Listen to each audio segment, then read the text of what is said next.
Tanggapan Dennis Lila terkait tudingan melakukan tindak kekerasan dalam rumah tangga, KDRT, pada Thalita Latief. Sebelumnya, muncul dugaan KDRT dan perselingkuhan yang mengancam keutuhan perkawinan Thalita Latief dan Dennis Lila. Thalita Latief mengaku kerap menerima tindak KDRT selama menikah dengan Dennis Lila.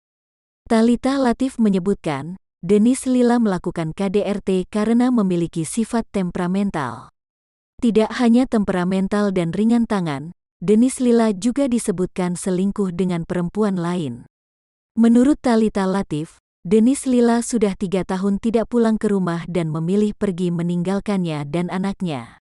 Dennis Lila bahkan diduga tidak memberikan nafkah ke Thalita Latief selama 10 tahun menikah.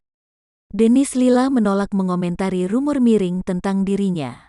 "Saya no comment," kata Dennis Lila setelah sidang mediasi dengan Thalita Latief di Pengadilan Agama Jakarta Pusat, Selasa tanggal 6 April tahun 2021.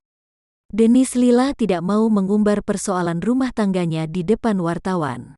"Biar nanti dibuktikan di persidangan," ujar pemain bass band Lila itu.